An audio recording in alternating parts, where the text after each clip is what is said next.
So often we talk about horror movies, but occasionally we talk about tech stuff, and we just watched WWDC. This is literally like moments after the keynote ended, and we wanted to talk about just like our thoughts, our feelings. Mm-hmm. And I think it probably would be logical for us to like go through it in the same order that they covered it, or to at least the best of our capabilities, like saving the stuff they talked about at the end of this, and the stuff, so on and so forth. Mm-hmm.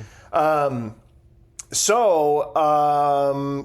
don't know. Before we start, did you have anything that you wanted to like mention about before we begin? Do you have anything that you want to just talk about like in general before we just get right into it? No. I mean, I always look forward to these. Honestly, ever since like I started having like, I remember very vividly like when the 4S came out, and I think since then I've been into like the tech development stuff. Although I'm not a developer, Aaron is, but I'm really interested to see what Apple is doing. So probably since then, I would make time to watch these, and I'm sure a lot of people are enthusiasts like us. Yeah. But we just do it. I do it just for fun but I don't implement anything through like Apple.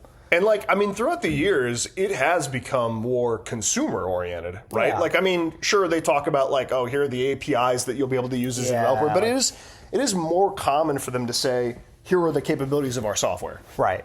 Yeah. So I think that's, I mean, like I watch this and I'm interested in both angles. Like, these are things that they're going to allow us to do, like on their consumer devices and software. And then, of course, like developer stuff, which they'll have more throughout this week where they talk about like, here's this new API that hopefully I'll be able to use or whatever. But anyway, I guess just starting out, were you kind of surprised that they didn't really do anything? They just kind of jumped in. They didn't really like have this fun sort of skit or whatever. They just kind of were like, and here we are at Apple Park. I'm kind of bummed that it feels less organic, and I kind of like, that's why I like the live stuff, but that was like pre-COVID. I remember they started doing like the keynotes like this where it's like pre-recorded, and I know that was because of COVID at the time. But this one felt very, at least underwhelming in a way that just felt like too, what do you want to call it? Like too corporate. It felt really corporate, but it's the most streamlined. They kind of have to talk about all these things in such a short amount of time. But you're right. They kind of crammed everything together instead of being like, this is what we're doing with watchOS. This is what we're doing with iPadOS. This is what we're doing with iOS. It was just, these are the three things we're focusing on. And I forget those three things. I think the one was like privacy. The second one was like child, like safety with iOS or with iPad software or Apple software. And then the third biggest one was the Apple Intelligence. Yeah, I mean, like, and they've done this sort of recorded thing for a while, and I'm not necessarily opposed to that. I think the thing that shocks me is that they didn't necessarily, like, what they do in a lot of these WWDCs is they have this fun little intro, something that's a little, like, campy. Goofy. Yeah, campy is a good way to describe it. Like, goofy, silly. Yeah. And I thought this would have been a really good opportunity for them to do this being Tim Cook's last year. Yeah, or at least at the time we thought this is probably it, and they effectively announced it. But they didn't really have any kind of like farewell. Yeah, like what did they do one year? One year they were like didn't they jump out of like planes? That was the one that I remember. Yeah, and, it was. There's just like always like a little silly thing. It was very down to business, which is like it's fine, but it that almost like to not have something a little bit more silly felt more out of place than to have it, which is odd. I kind of miss when there was like that, and one more thing, kind of like twist to it. Just like and to be fair, they haven't done that in a while. Well, that's fair. That's true. But like even just to feel like it's, and that's what I'm saying. It feels kind of like, but it is a developer conference. It's a professional thing, so I can see why it feels more.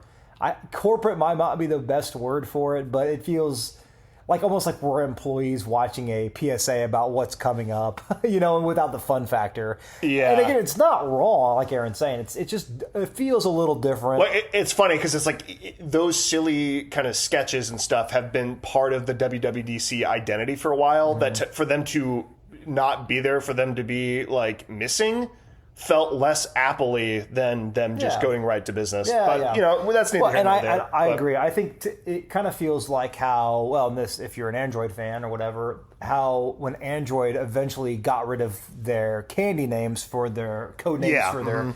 It is like so a part of what I felt was Android's culture that when they abandoned it, it almost felt like they lost part of it. Maybe it's a little bit more, but like it felt like an identity loss almost. But they kind of just pick up where they left off. It's still like playful. It's still kind of fun, but they lost a little part of it. But and I wonder. I mean, like maybe this is a stretch, but with them announcing a successor to Tim Cook and Tim Cook leaving. I wondered if they're trying to make this a bit more vanilla so that individual, so John Turnus, can walk in and kind of set the culture that he would like to define, as opposed to being like, well, you know how it is, John. Every year we do one of these silly sketches, so make sure you continue that trend. Yeah. So I wonder if they're somewhat breaking with traditions in a way of making it more possible. Because it would be a little strange if, let's say John Turnus is not necessarily interested in maintaining that sort of ceremony, that tradition. I'd be bummed. Then for him to have not done it, it'd be like, oh, John Turnus, like, what is he doing? You know what I mean? As opposed right He's now, setting the stage to give him the opportunity. Yeah, like it's do up to it or you, not. right? Yeah, and I don't know. That might be a stretch, but needless to say, that's the first thing that stood out to me. So let's just jump right into the first category stuff, which is. Honestly, what was interesting is they just started talking about Mac OS, like basically like right from the get-go, which to my knowledge is usually like, has that not historically been one of the last things? Yeah. Yeah, like because they would typically be like, let's talk about Watch OS. Yeah, I was going to say the Watch OS which was like, I've known that because it's like, I don't want to say mediocre. It's I think the Watch OS is one of the most polished things that Apple makes that's so good.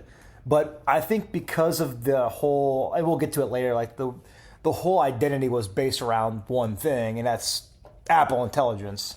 There really wasn't much specific changes across different OSs. It's more of like the whole, Well, and I think the other reason for it was so they jump right in. They talk about macOS Golden Gate. They do like kind of a goofy little. I didn't have any idea what they were talking about at first. I was like, what the hell is going on? This was like their I guess like initial stab at some sort of comedic interstitial in this keynote or whatever you'd like to call it. This sort of like playful video. Yeah. And they had talked about how they couldn't. How Craig had not heard back about the name that they were going to use for this new Mac OS, which is historically done about California areas. And the one that they chose after they drove a Volkswagen bus and they had this 60s sort of like flower arrow kind of vibe to it was like, they said it was Mac OS Golden Gate. What did you think about Mac OS Golden Gate, the name? It feels very just... It's odd. It's weird. I don't think it was any of the names anybody had thought. Yeah. There were like this slew of names people were like, it could be this or that or this other thing. I don't remember seeing Golden Gate as any of those options. See, I didn't hate that. So back in the day, they did the animal names like leopard, snow leopard, lion, mountain lion, I think was another one. Yeah, tiger, jaguar. Tiger. I forgot they had, those early ones. But and then they did like the landmarks, like big name landmarks, and I can see where people are saying like that's a landmark, but it's almost developed. It's a human made thing, and I can see why you kind of see what I'm saying. Like it's like a man made It's like a man made as opposed to like landmark. A natural like Sequoia or Big Tahoe Sur, or Mavericks so or whatever. I feel like it kind of does fall along the lines of a reasonably not crazy thing, but it does feel out of place. Yeah, Golden Gate. I don't hate it. I mean, it's weird. the one thing this will transition us into, like the very first thing that they kind of had talked about, which is like they immediately jump into Mac OS, and this already, even with the name, I don't know why the name makes me think of it, but like immediately it felt like this is like a mountain lion kind of thing, which had been rumored that this was a mountain lion, or not mountain lion, snow leopard type of release. Snow Leopard being, for those that don't know, after Leopard came out for Mac OS, I think it was like 10.6? Wow. No, 10.5. Yeah. I think. I don't know. Anyway, there was a year that Apple had said they had made the conscious decision, we are going to spend this next year on polish and making things faster, quicker, more secure, things like that. And they did have features. Like people, I think, misremember that there were no new features. No, there were definitely features. But this was like their Snow Leopard type of release. And I don't know why Golden Gate made me feel like that too, but they immediately jumped into it. And I was kind of blown away that in this WWDC, that this is the closest thing to a liquid glass apology I have ever seen Apple give in a very long time. Yeah, I think even you mentioned that during the keynote, there was a part about where you had specifically said that even one phrase, I can't remember what the guy said, but it was about, it almost was, it kind of gives you the choice now. Like, well, you could have more liquid glass. Or you could have less. And they said something else, and you were like, that is, and it's funny, I can't think of what he said. You figured out. Yeah, it's like, and I kind of made a joke about it too, that Unity, I feel like the iOS Unity, it was Steve Jobs' like vision that it just works the way that it works, and what we give you is kind of like the standard. We set the standard, but it's not like,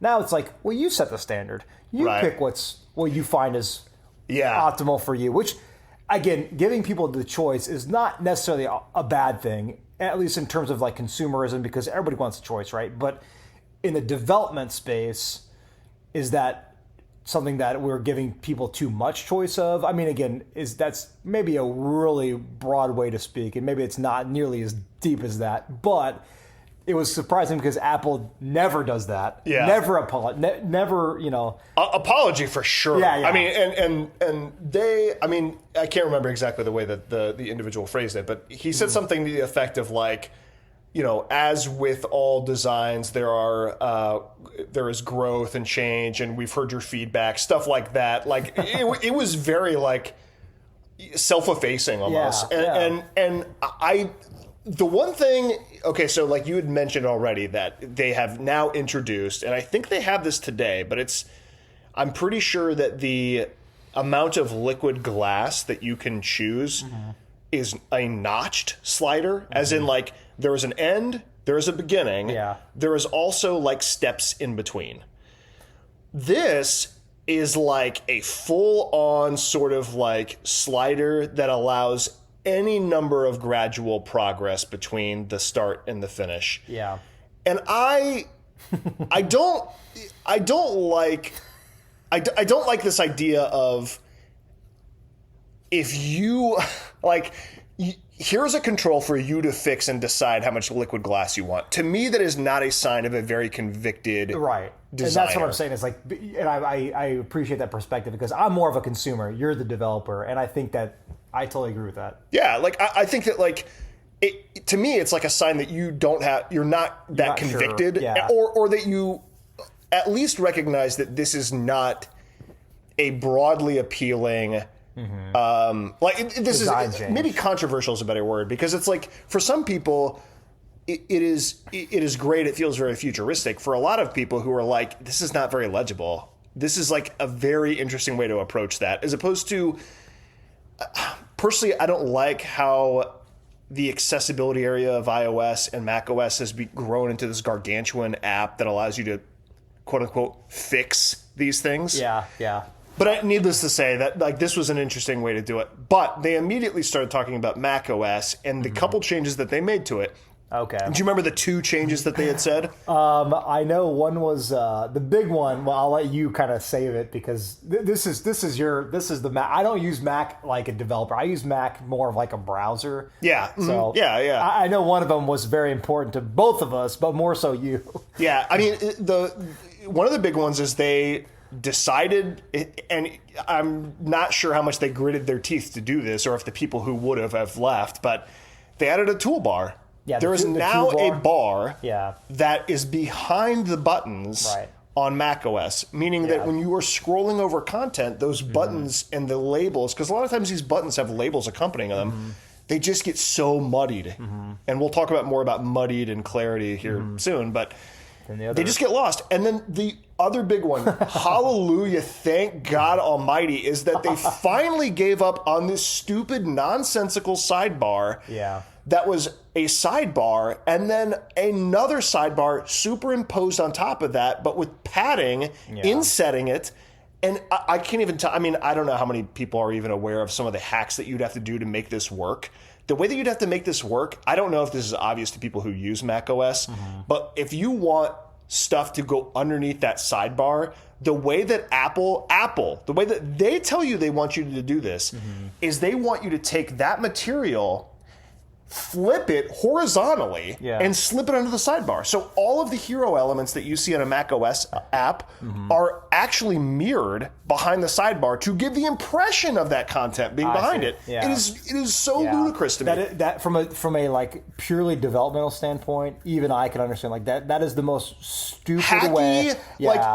Like do you ever have those? I mean, I'm sure that you have these moments even in the non-tech world. It's like, do you ever pursue something and then there's a certain point where you're pursuing an idea that you're like, this doesn't feel right. Yeah. This just does not feel good. Well, there's something wrong. I feel like that some of the things that I like to do, especially like from theming or Android perspective, like I have an Android tablet that I use. I used to be I was a big fan of Pixel when it first came out. Like some of the things that you have to do the things you want becomes so hacky that it starts to break parts of the phone and its aesthetic, and you're just kind of like the same way. You're just like, it's just not worth it. Well, yeah, and I think that like the more savvy you get to this, the more that you almost feel it. Like, and I'm sure you feel this whenever you do this kind of thing. It's like you haven't even looked at the other areas of your phone, but you just feel that there's something wrong. Yeah. And so what do? They said, we're going to make this sidebar actually the way it used to be in the version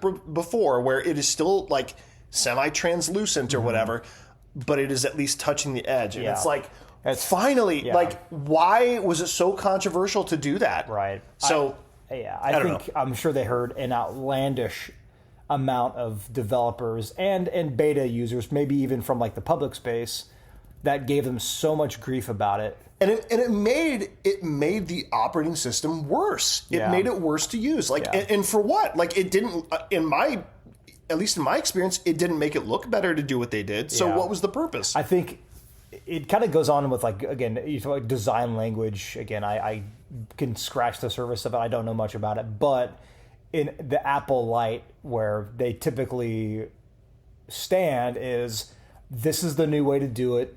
Deal with it. Yeah. It's never like we goofed.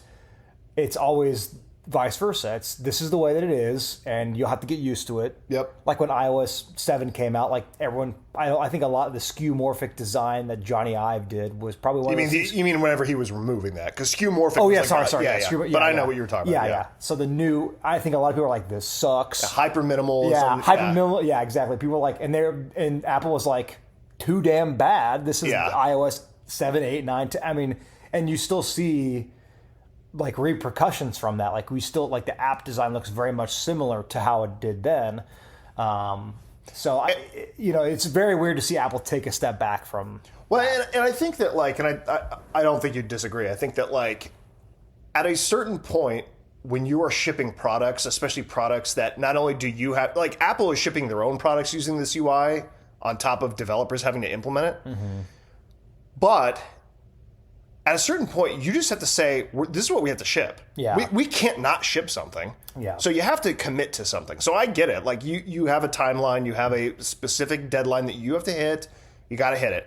So it is not necessarily shocking to me, nor do I think it's controversial to say that after iOS 26, this stuff was always going to subtly improve. In the way that after iOS 7, iOS 8, 9, 10, 11, I honestly don't think it was until like maybe 10, 11, or even 12 where I felt like this looks a lot better. Yeah. Because I remember, and I still feel like this, when I saw iOS 7, I hated it. I thought it looked terrible. I think a lot of people share that. I would agree that's kind of when the 5 came out. I think is when the iOS 5. Yeah, I think you're right. 5 or maybe 6, but yeah, you don't see Apple recant that, and they kind of in kind of the same way when they released the developer beta for 26. Mm-hmm.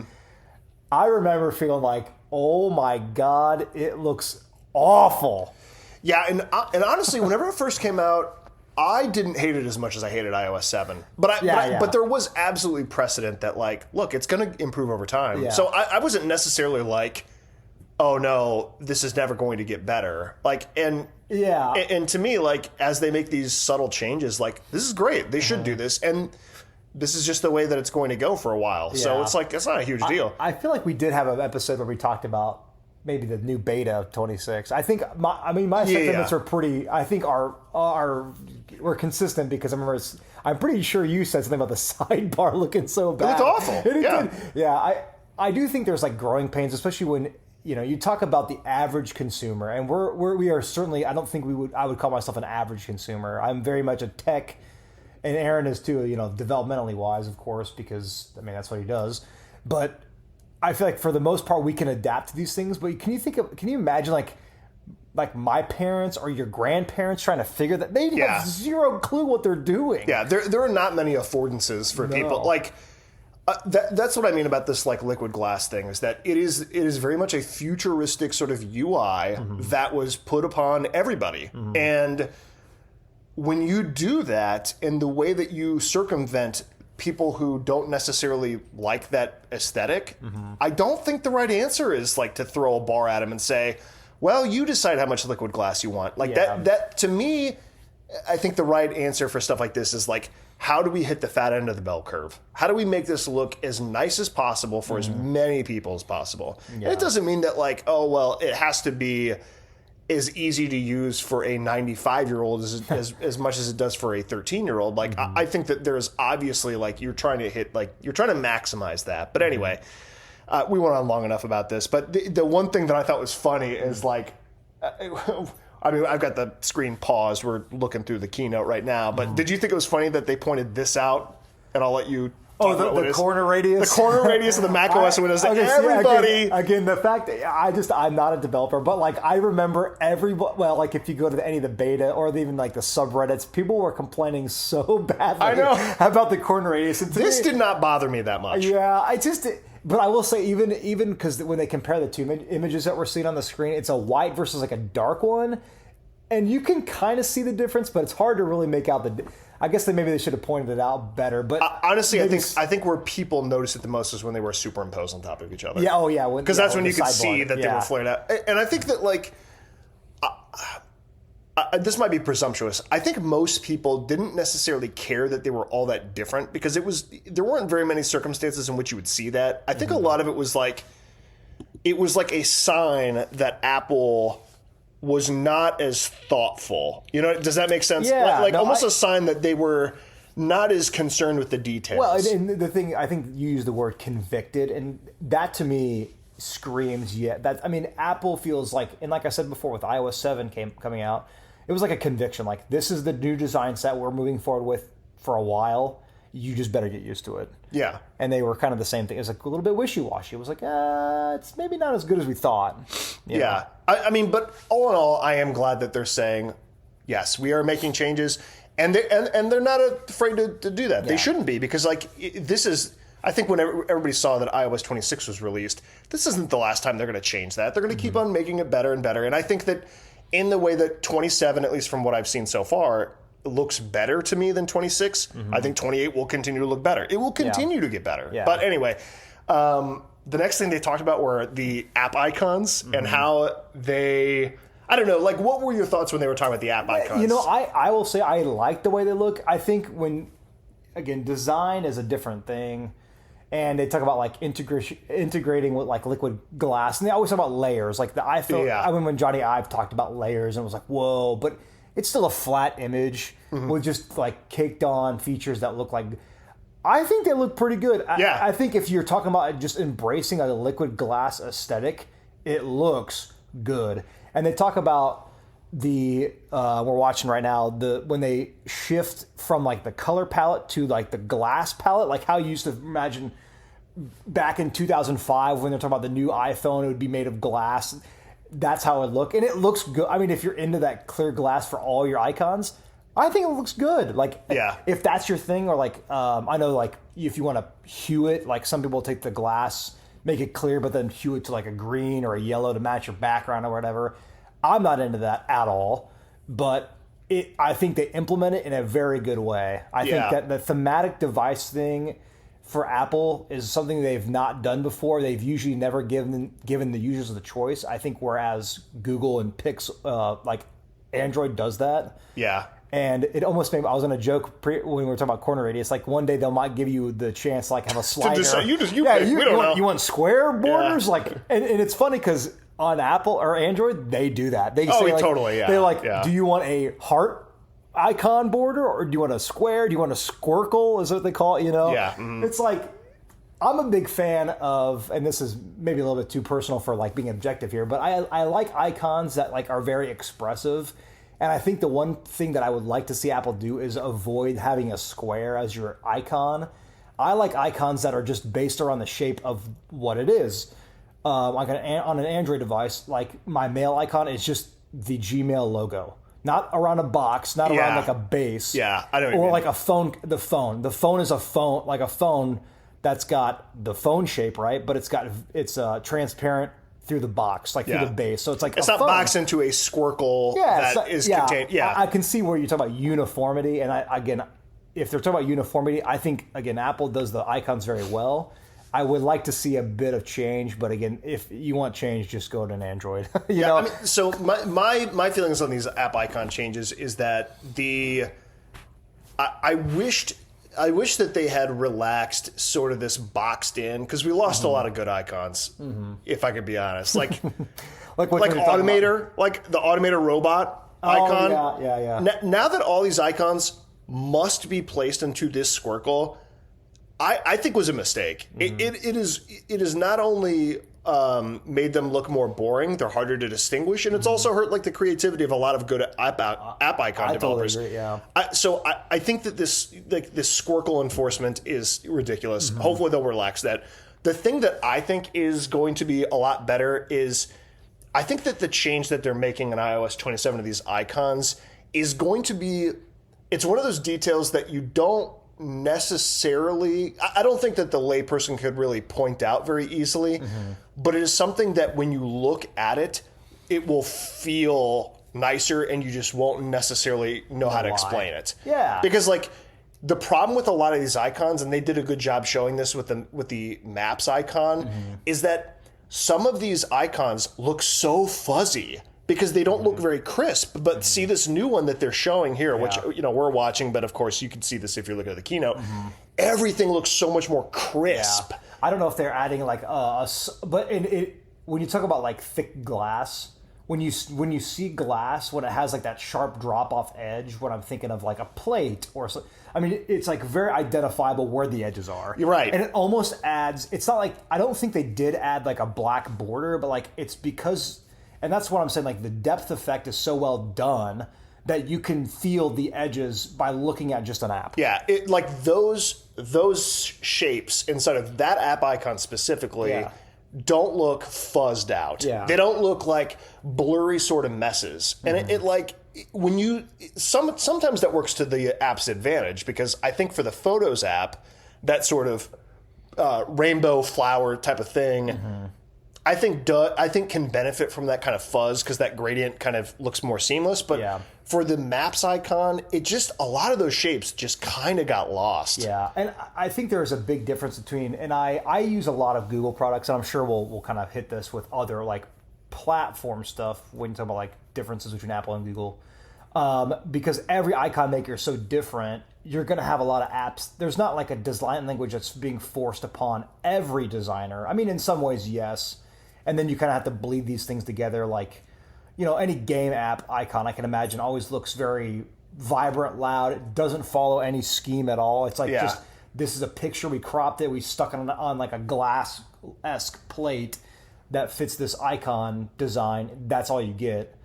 I think it makes those apps stand out and look a lot less, and I hate to say professional, but there's kind of like it becomes less seamless. It doesn't feel natural. Yeah. But again, and I was going to mention this before too, but it just depends on which system you can prefer. Like if you really prefer the way it looks and theming options, right? You want to have the choice.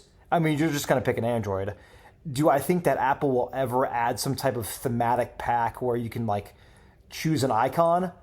I don't think so, but man, I would be kick ass. I think that it would be interesting to see what people can create that falls into the design language, but also gives you the choice to do that. But again, we're kind of losing scope here because Apple isn't about giving you the choice typically.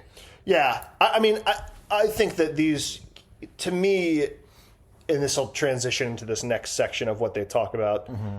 I think that this is Apple saying that we are going back to the details. Mm-hmm. And I think that that is going to mean that when you install this new version on your phone, there are going to be changes that are hard to describe visually, but you'll see it and you'll be like, this feels new. Yeah. Like the way that the app icons are just a little clearer, the way that the way that they have made some subtle changes to the UI in a way that is really difficult, because sometimes I think people will be like, has that bar always been there? Or has that changed? Like, that looks a little different. I think that they've done a lot. They've made a lot of changes in those directions in a good way. Yeah. The next section, this is crazy, because like this next section of the presentation is like, honestly, probably the things I was most excited about. Just what they go through. This presenter, what she did was she did a great job. She was like, I'm going to walk you through a bunch of changes that we've made to the underlying subsystems. And it did the one thing that I think people use their phones, their iPads, their Mac, their Apple devices in whatever shape or size all the time. And what they did is they kind of just said, we made everything just a little bit better. Yeah. Things are faster. It's faster to load the emoji keyboard. It's faster to launch apps. It's faster to switch windows. It's faster to get to the now playing screen. Yeah. It's faster to, when you take a picture, she used that example. When you take a picture, it shows up in your library faster. That is the stuff people care about. Yeah. I think when you become, can't think of a nice name for it, but when you become like a master of your own phone, you have an expectation and you have ideas of how it works. And when there's just a little bit of subtle annoyance with app switching, slight delays in this or that, it feels a little bit inferior. Yeah. And it's funny because it sounds so silly because you're talking about a computer that could do the most insane things. Yet if it's just a little slow, what's your first reaction is like, this sucks. Yeah. It sucks. Yeah. Or why is it so slow? This is an M5, whatever, I'm using a MacBook. I'm using an iPad that's got the new M4 in it. Why is it slow? I mean, we were talking about this example while we were watching this, but like, there's a certain amount of like mental acceptance you do without realizing it. Like, you open the app and you instinctually are like, I have to wait 200 milliseconds because if I don't, these things have not actually become interactive. I will say that one of my wish lists, and I know Android does this just far better. And I mean, not management of RAM, but like I know most Android devices, like premium flagship devices, have like 12 gigs of RAM, which is crazy for a phone. And I know Apple gets away with it because their chips are so well done. But I will say, like, tabs, like in a Safari browser, it's just like that kind of thing. Like a little subtle, like it has to reload the page. Yeah. Even if after I just had done using it maybe 5 minutes ago and I pulled up Safari. You come back to it and refresh it. Because it's no longer in memory. Yeah, exactly. To flush it. Yeah, and that's not wrong. It's just... Stuff like that, I think people would be shocked by how much of that you don't realize you're accepting constantly. Yeah, that's what I mean. And if I want to see if that changes how I feel about this. But again, it's one of those things where you may update to the newest iOS and not even notice a difference because, again, majority of the users just see the phone and use it for what it is, but maybe not appreciate the small difference. I think that these... You think people... I think people will notice the average this. person would Yeah, okay. I think so. Yeah. I think that especially when it comes to, like, anything that you can do... Like, I've heard so many people say this before, but it's like, you can always make this faster. Mm-hmm. Always, always, always. And like, eventually, this will become the new normal, right? Like, eventually you'll say, oh, this is the new normal. Like, man, I wish this would get a little bit faster. But like, I don't know about you, but ever since iOS 26, I hate when my phone goes in low power mode because it is so god awful. Oh, really? It's so slow. It is not even remotely as good as it was before. Yeah, and I've got I have what do I have? Heck, 15 Pro Max. I go to low power mode quite often just because, my kids want to use the phone or whatever, or I'm using the phone a ton, or I'm watching YouTube or whatever, burns the battery a lot.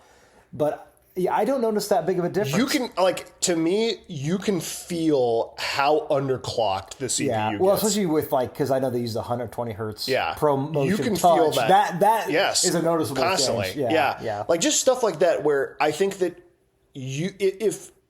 maybe not everybody, but I feel like if you were to put somebody's phone on low power mode and not tell them for a half an hour and then took it off, I think they would tell. Oh yeah, I think that is the way I think this will feel. Yeah. That's a good point. I like that. That's a great comparison. Yeah, I get what you're saying. To me, this will people won't be able to say did my phone get faster? Yeah. I think that they will just they will feel a quality of life improvement across their device. And I'm so glad that Apple said it is worthwhile for us to take our developers and to have them spend time on this. Yeah. Like faster camera launch in low power mode. Yeah. That should be better. Everybody will benefit from that. It should be instantaneous. It is a bunch of paper cuts that they were able to address. So I am so glad that they spent a not trivial amount of time in the keynote talking about AirDrop. I've tried to use AirDrop with a bunch of people. It is slow as all hell. It shouldn't be. It should be so much nicer.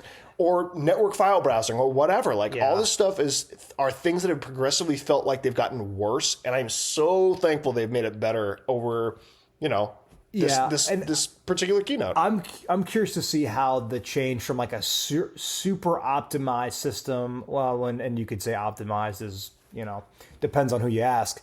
But iOS 25 was the big one before iOS 26 came out. And there was no iOS 25. Or what is it, 18? Oh, 18. Sorry, that's right. Sorry, not 25. You're right. I forgot they changed the names. But, it was 18. And so, how optimized that was and how that felt. And then, of course, there was, bug change. There was obviously some new things. And I think, was 26 the new...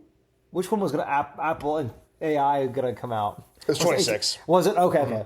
I thought it was 18 for a second. But, so 18 was, bug fix again. But to go from iOS 18 to then 26, right...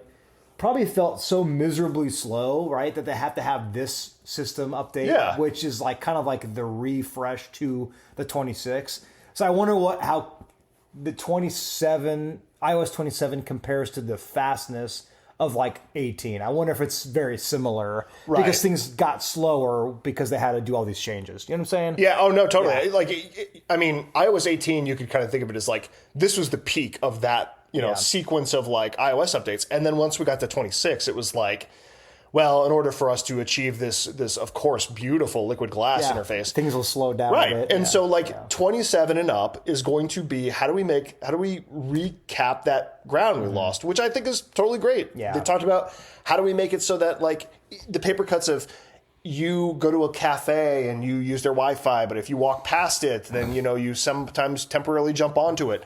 That stuff that is a big pain. Or quality of life things. It's just it feels so subtle, but how I feel like that whenever I leave my house, I'm playing music or I'm about to play music, I'm driving, I'm pulling out of the driveway, I'm still connected to Wi-Fi. Well, my phone's still trying to figure out what's going on, and what am I connected to? Yeah. So no, totally. I hope that we see some actual what feels like the low power mode to regular, and then they talked about the rebuilding Spotlight search, because one of the things that they wanted to improve is that it can be a while before Spotlight and services that use Spotlight that they find the thing that you're trying to search for, because they have to rebuild these indexes. They're slow. They take a long time. In fact, a lot of times when people say, I bought this new phone and the device was hot for a couple of days, it's because it's indexing. That is a lot of the reason why you're... what's funny? Yeah, I guess it's true. Is because of that. Yeah. So they talked about the search, which, I think that people who are in the know like us, we assumed that this is going to be groundwork for the AI stuff. They have to do this because if they want to make AI be this context-aware thing, it needs to be able to extract this data more easily. So they talked about that. And honestly, what was kind of interesting is that as we started watching this keynote, and once they got through this sort of litany of features, that was it. Yeah. Which what did you think of that? It felt very... Did you feel like it was It felt underbaked. It felt did we cover the things we normally cover? And typically when I think of these keynotes, they, like we talked about at the beginning, they parse out between... They're methodical. Watch. This is Watch OS. This is iPad OS. This is now iOS. And then this is Mac OS. Whatever. But this is... And that's why it totally feels like we're not worried about the piece by piece anymore. We're talking about the whole experience. And I can appreciate that. I mean, that if they're talking about all these different changes, it felt a little bit underwhelming, but these are the quality of life things that like you kind of want to see. Yeah. Like optimization between all devices, including your iPads. That is maybe a little bit older, your new MacBook and your old iPhone. And again, this is another part that should be talked about is iOS 27 is coming to iPhone 11. That's huge. That's crazy. I mean, especially for like and I don't think they would have been out of line to say, you know what, we aren't going to do iOS 11. We're going to do iPhone 11. We're going to do iPhone 13 and up or whatever. Like, that is, I think, the way that things go, and people just sort of accept it. So I'm glad that they're doing that. Yeah, I think I'm interested to see how optimized it is for something. Again, an iPhone 11 it doesn't feel that old because it has the notch on it. But, I mean, that was like 7 years ago. Yeah. I think but going back to your earlier point, like, this was interesting because it was very ecosystem based. It wasn't like methodical, talking about this OS, then that OS, then that OS, then that OS. It was, and I would be curious to know if in future WWDCs, if that's the way that they go, and the reason why I wonder that is because as Apple Intelligence is like something that is a major flagship feature that will cascade into all of these, that might be the way that they have to talk about this, is that we can't simply just go, this, then this, then this, and this. I'd be interested to know if they do that, if that was just a one-time thing, or if in the future they will all sort of be more encapsulative of the different operating systems. Yeah, and I guess it also depends on, Turnus, like if that's if that's what he wants to do or whatever. Yeah, I'm sure his decision, is probably pretty weighty. I'm sure there's a board of people that talk about how they want things to run, but then the next part, we're kind of fumbling through this too. I think this is a good transition into this next section. So we're both parents. Well, let's talk about. But they talked about like they introduced this as talking about like privacy and trust. Yeah. Which was like, okay, yeah, that makes sense. And then they had talked about being. They talked a lot, mostly introing this whole topic about being parents and children using like phone devices. Safety. Right. So go ahead. What were you going to say? So the beginning, and I think we both felt very much just kind of like it felt very much like a PSA. It was just like, and I think I'm not saying it's damage control because nothing happened. I think as far as like legality stuff, it did have that feel though. It had that feel like we are correcting a course that we were on. Exactly. It was like very much like this is what we stand for. This is what we're about. We all care about child safety, especially like we want our users to care about child safety and all that stuff, and how we do this. And it just felt like a PSA. It was informative, but yet you used the word materialize. Like what is the point here? Like, are they talking about a new app, which we were talking about earlier, and we both have, like I said before, we have kids, and we use this in the settings. There's something called screen time, right? It sucks. It's ass. It's ass. It's just languished for a very long time.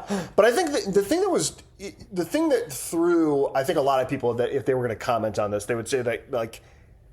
They kept on handing to different presenters, but not really saying anything of substance. It was like, we all care about child safety. We all care about this. This is about this came from the American Pediatric Association. Right. They're partnering with these different medical facilities, like these very psychological places. Which is great. Like everybody was like, cool. All right. So, what are you talking about? And then they would be like, it's very important. We're going to hand it off to this person. And then that person would say, it's very important. It was like four different people. Yeah. Four. And every time they kept on doing that, they kept on handing it to somebody else. Yeah. And eventually, like, they do start introing some changes to screen time, which we don't have to go into too deeply. To me, I think that one of the biggest problems I have with screen time is that it is kind of a rat's nest of a bunch of information, and it is very difficult to know how to manage you want to both manage your child's device, but you also you want to make sure that you have enough control, but you also don't want to be burdened by it. It is the least Apple-ish, like, quote unquote app that is our like setting. It feels so. The rat's nest analogy is so good. It does feel so messy. You get in there and you like click your child's name and it's like, what's the screen time password? And then it's like, it gives you a list of all, and then trying to find like what to do in it is so confusing to me. Yeah. I'm hoping it's more streamlined. Now it looks like, and there are, there's more permissions. They talk about, they have to request a game, then you have to ask for permission, and then you can approve it or decline it. They also do that with browsing now, which I think it's pretty cool. Like it's very, I mean, I don't have a teenager. We don't have teenagers yet. I think, and there's more permissions about like scheduling, like when they're in school, what can they do?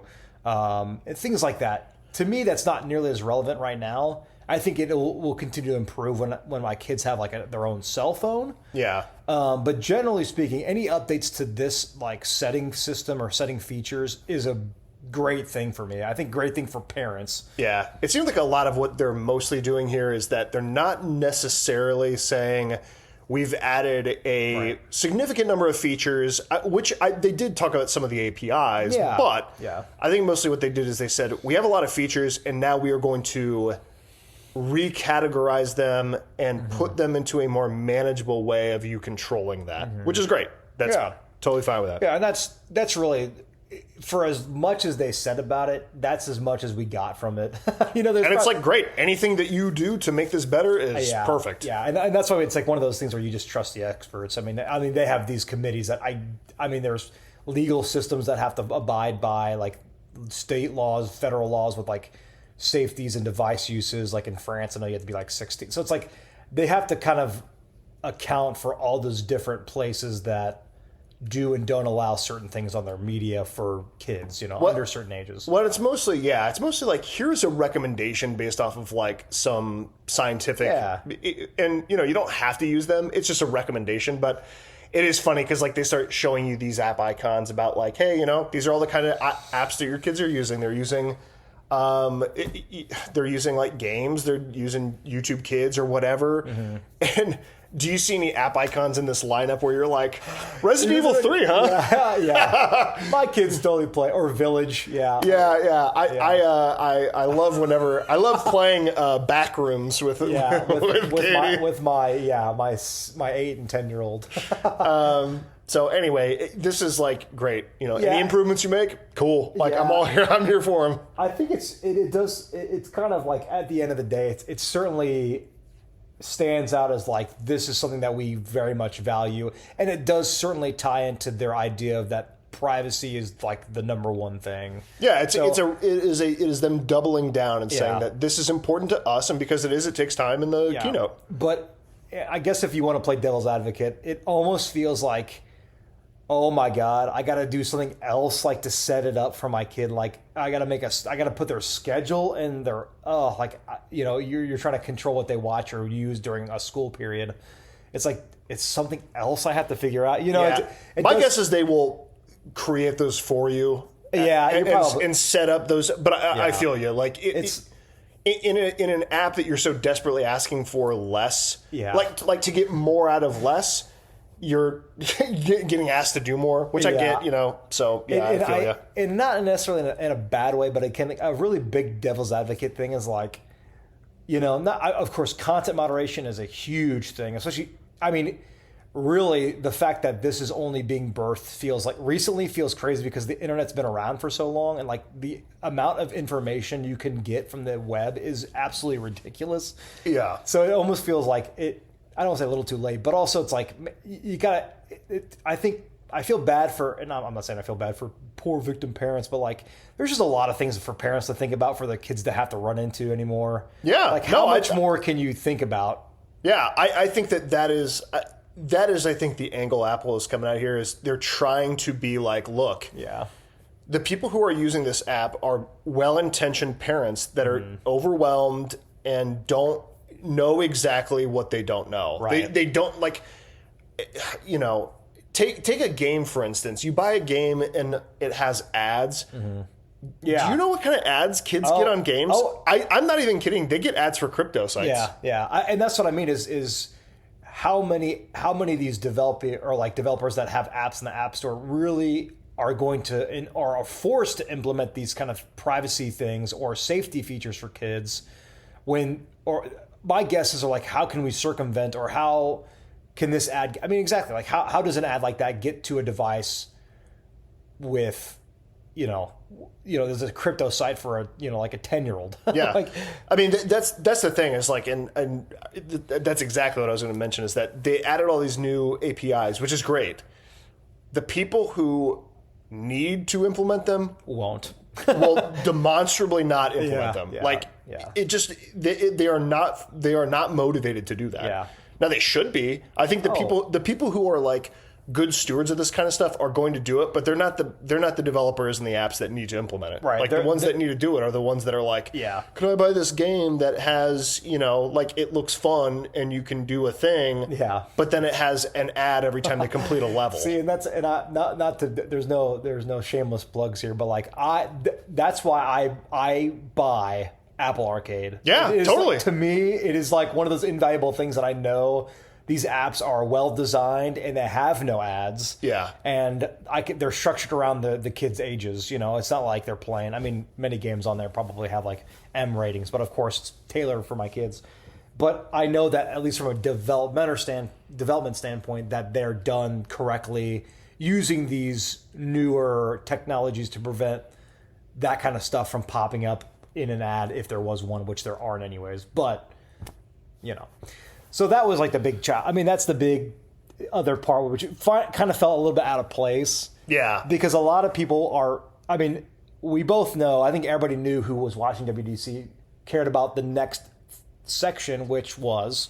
Well, but I'm glad that like you pointed this out, that the trust and privacy stuff, it did like have that kind of feeling of, is this like an apology about something? Like, are we out of the loop? Because that felt like extremely out of the loop to me. Yeah. Especially I think the reason why it felt so strange was that it felt like they were rehashing features that had existed for many years. Like the content, there's a subreddit called just iPhone. There was one about like this kid was like FaceTiming his grandpa, and this kid's, I want to say he's like a teenager, but definitely a kid.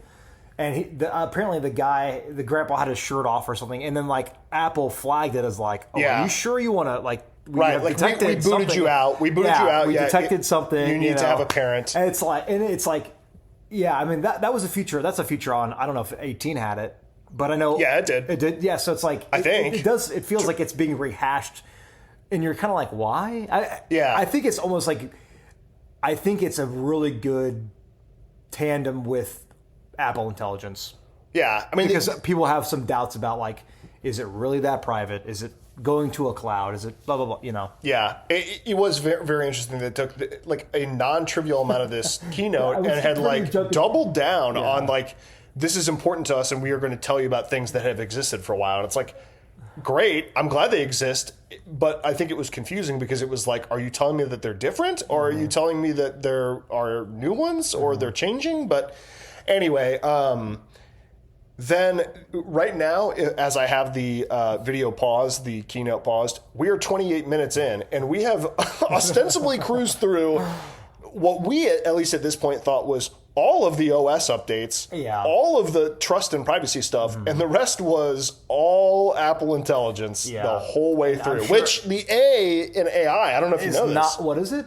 It is Apple, of course. It's not artificial. It is Apple Intelligence. Thank God. I know that's the joke. If you, and you're probably listening to this only if you're interested in this kind of stuff. So that's a good point. If you are not interested in AI, we get it. Yeah. And you could probably just move on right now. Yeah. We get it. But I will say, like, if anyone has listened to the news or has any idea of like base, like tech, whatever about Apple, about anything else, you know how much of a fumble Apple took with Apple Intelligence. Oh my God. Yeah, the first crack at it with this personal context stuff, you mean? Was It just didn't manifest. It didn't exist. But even Siri, from a baseline perspective, like somehow got worse. Yeah, just with criminally the most embarrassing. Basic, I mean, truly, like just the absolute crux of like Apple's carpet. I mean, swept under the rug. And I'm shocked that even Apple could have possibly stood by something that shitty, pardon my French, about how Siri was like this next capable voice assistant initially, but now when intelligence came out, and really along the lines with Gemini, like Gemini's Google's version of it, I think obviously very well done, but based on like data they have from their website, because they are the world's largest like advertising company who can track clicks and track interests and things like that. So they have a lot bigger database, but then Apple's response to that was so bad. Well, it's just not in their wheelhouse. Like, to be honest with you, like Apple, this is not historically something that Apple has been very good at. They've always been pretty bad when it came to services of some sort, whether it was web services or whatever. It's just not their bread and butter. And honestly, I think that what happened with Siri is a lot of what happens with a lot of Apple products, which is like, it just languishes. It sits there. They're just like, it's fine. It's just fine. It does, it works. It's a voice assistant. We continue to improve it every year. That's what they would say about it. Mm-hmm. But I think anybody that's used it has always understood it to be probably the worst of all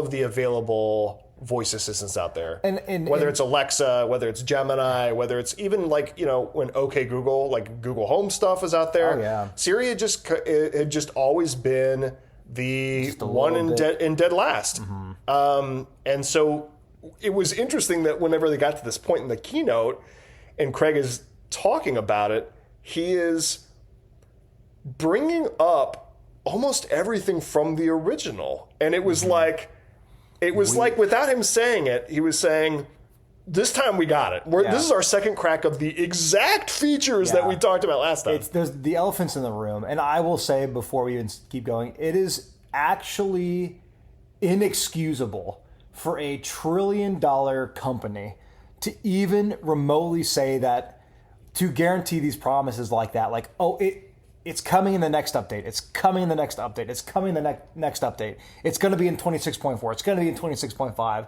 And it never came. I know there's like some legal issues surrounding that as well.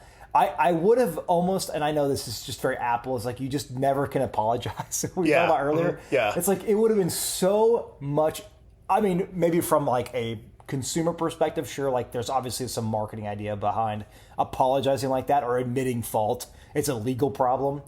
But to even say something like, we hear you, even like they did with the corner radius or the sidebar or whatever, even if you just like said some acknowledgement of like, not even like we are sorry. Obviously you can't say it like that, but even to say like, these were things that were promised and now we are, we're ready to give you what you've asked for. Just like, I know it's a little cheesy, but something to that effect. But of course I understand why they didn't do that, but I'm hoping what they give or what comes out is what we see, because initially when Apple Intelligence came out or was spoken about, it looked kick-ass. It was contextually aware, and it was in many of our like conversations with voice assistants. I use Google, and they implemented Gemini into their system, which works okay-ish. Like sometimes it feels not contextually aware. It'll be like, we were asking it yesterday about riddles, like, hey, tell us a riddle, and then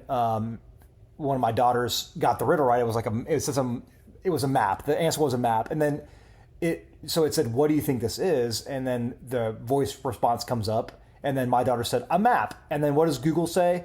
Here are pictures of a map that I found. It's like, are you stupid? Like, you just asked me a question. And that's the thing with like these mobile AI devices. Like, if you do that from a browser that obviously uses like ChatGPT or even Gemini, like it's contextually aware within that conversation. But for some reason, it seems to like befuddle a device that asks for that. Like, maybe Alexa's better. I don't use her. I don't know. But just like Google does the same thing, at least from like a home hub type device, it's still not good. Yeah, and I mean, I think it benefits people when they start talking about AI stuff to understand how LLMs work, because it I think makes it obvious why these things happen. Like, if I have a conversation with a model, let's say I'm having a conversation, let's say I'm working with like, I don't know, ChatGPT 5.5 or whatever the current model is. And I say, how many U's are in strawberry? And it says, well, there are, of course, 3 U's in strawberry. And you say, well, no, there's not 3 U's. Yeah.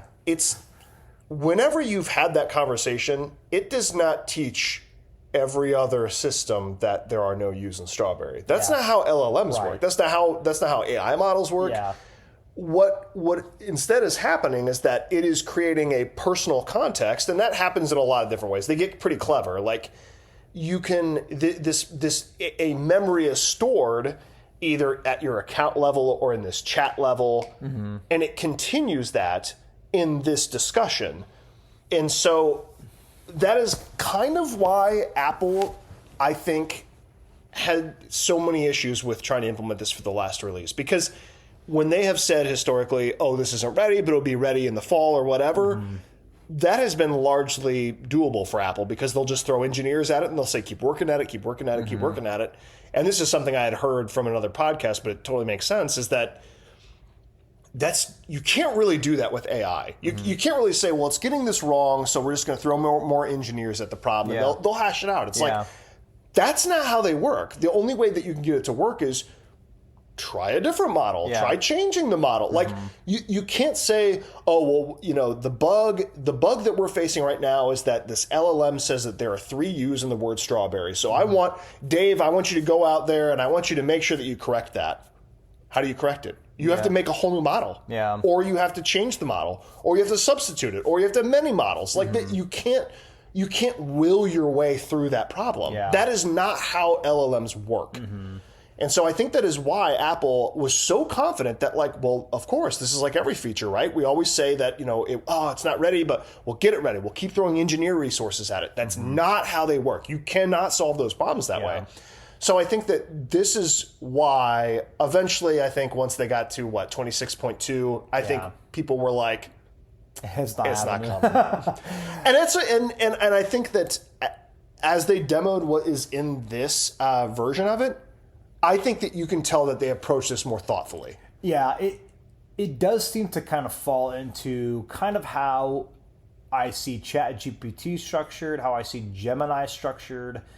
Well, and before you get into that, one conscious decision that they made, which I thought was smart, is we're just going to work with Google to do it. Yeah. That I think it requires like a level of humility and like acceptance of like, we need to license something. Yeah.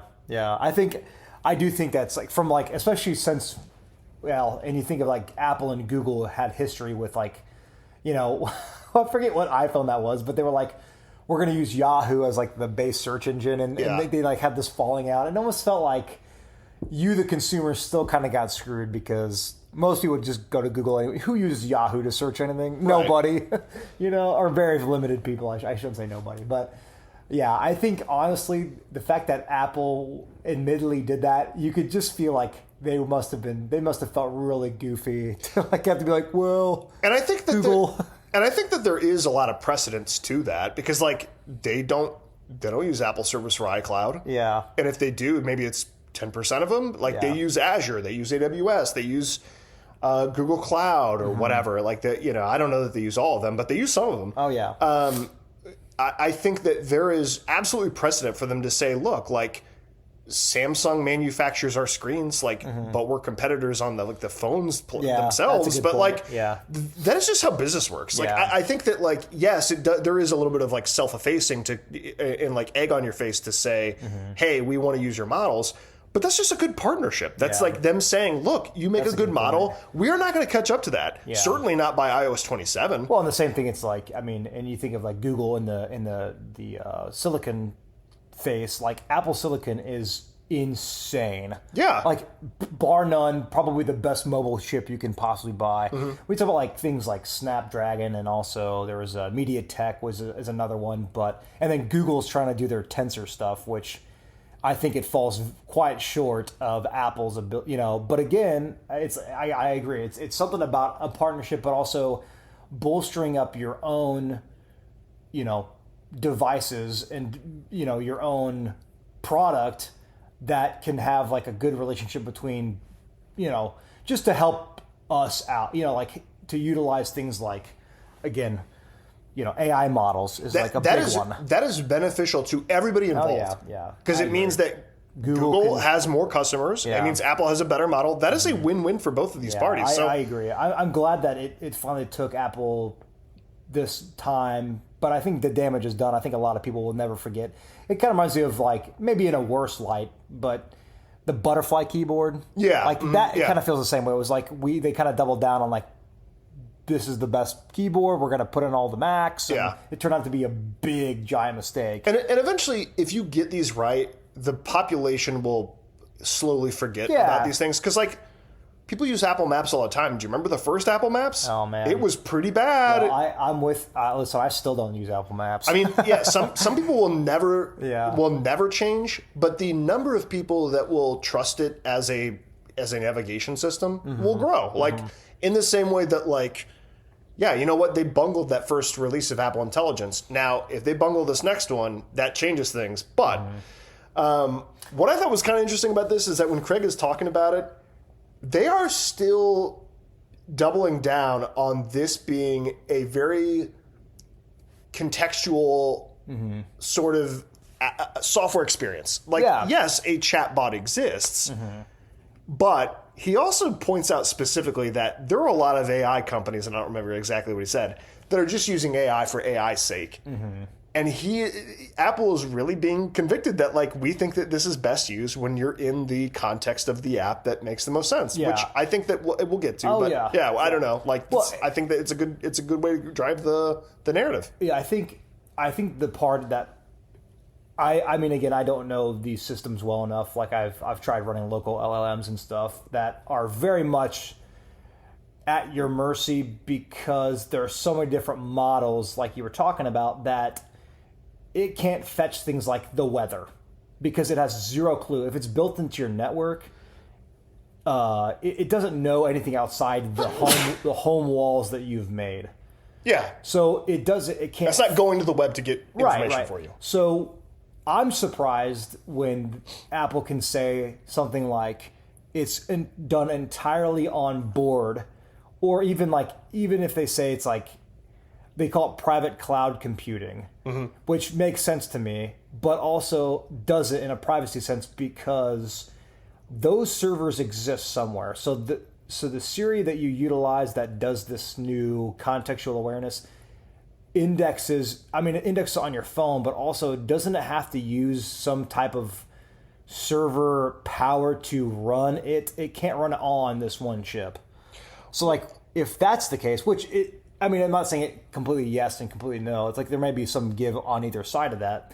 But then also, like, how can you say that it is 100% private? Yeah, I mean, a local model could do that. Oh, yeah. A local model could go to the internet and do stuff for you. Many of them don't. Yeah, but it depends on, like, we talked about this before. We talked about running, like, Olama. Like, I ran Olama, but then you give it, I forget even what you call it, like, there's a name for it, like channels or something that allow it to fetch this data from this website, like, and give it to you. Like, that API is like, data, weather data, whatever. Right. That is a design choice of that particular model. But, like, you know, if you take, I don't know, maybe not necessarily like ChatGPT, Gemini, and all those, but, like, there are models that you could, of course, say, like, hey, and if you don't have this information, if you're not trained on this information, then go fetch it.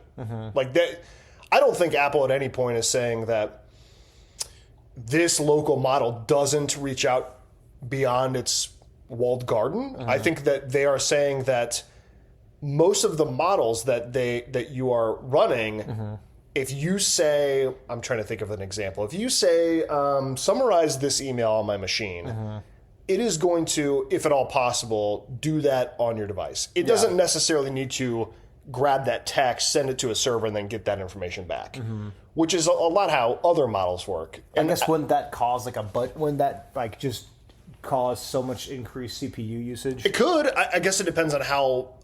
This is like.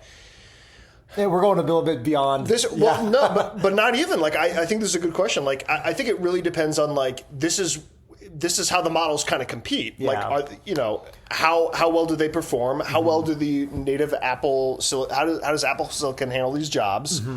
This will be an interesting challenge, I think, for the chip designers to say, because if at all possible, try to do everything local. Now, of Right. course, if you say, hey, what's the weather in San Francisco, it's course going to it's- have to look that up Yeah. because, it doesn't know. That's not information. That's not general world knowledge that can't be obtained unless you reached out. But, so I think that like this idea of like local and private cloud compute, and when they say private cloud compute, it's like, okay, servers. I mean, that's what they call. That's what they are. And I'm looking at we're kind of reading the subtitles, and it's obviously done because it's accessible if you're deaf or whatever. But then also, like, I noticed that is certainly done. It's like capitalized, so it's like what they call it internally. That has a proper. It's a noun to brand. It is a brand, right? It's private cloud. Yeah. No, but like if what they and what they showed, we can kind of talk about like the meat and potatoes of this, because Apple Intelligence now looks a tad different. I would say a tad looks a lot different, because now it comes out from the dynamic island, which I think is still like from a hardware perspective such a good thing. I think it's cool. I think it's one of those things where like what happens when they get rid of it, it's so funny how I will never forget when Apple came out with a notch and people are like, oh my God, it looks so terrible. I can't believe they do that. And now it is such a part of the brand and like the software identity that it looks so good. Yeah. When it's done like how they do it in the keynote, which by the way, they have 2 screens so they can show you how it's done. Yeah. But I agree. I think that dynamic island, they did a really good job of leaning into it and saying, if it's got to be there, we might as well capitalize on it. Right? And it looks like when the prompts come up, and it looks like it's like it's like white text on a black screen with a little bit of like a glass outline to it. It just looks, you can't even see that the dynamic island is there. It looks part of this. I don't know. I'm very impressed with that. Yeah. So the new thing is like that. There's a new Siri app. And what did you think about the Siri app? Before I get to the Siri app, the only thing I want to mention about like the Siri stuff in general is that they made it a point to do 2 things. One of it was, even though I think it pained them to not simulate this. Yeah.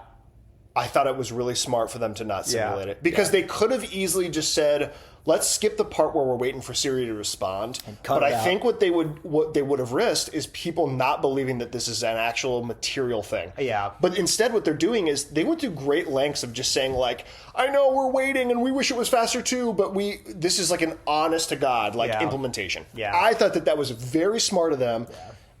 The other thing too about the Siri stuff is that Siri is much better about the context. You can say, hey, what was, what restaurant in the area that I'm at has great Chinese and is open at 5 p.m. And it would tell you.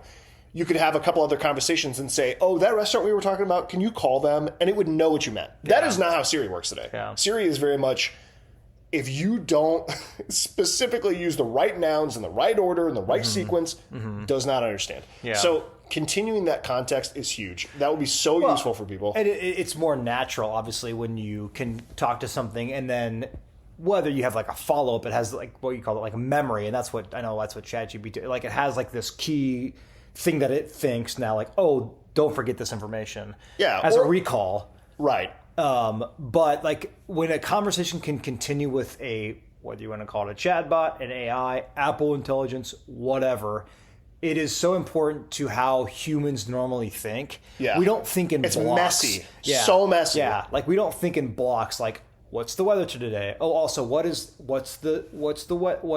today's date? It's like, what's the weather going to be on this day? I'm planning a hiking trip. What's the flight look like? Can you book me a flight? What's the cheapest flight? Direct, blah, blah, blah. Like, it's very much continual. Like, and if the Siri that they're talking about in this keynote can do that stuff, then and if they build upon like the little stuff that like people can implement, then I think it would be a huge game changer for Apple users, because Gemini exists, and Gemini is fantastic on device.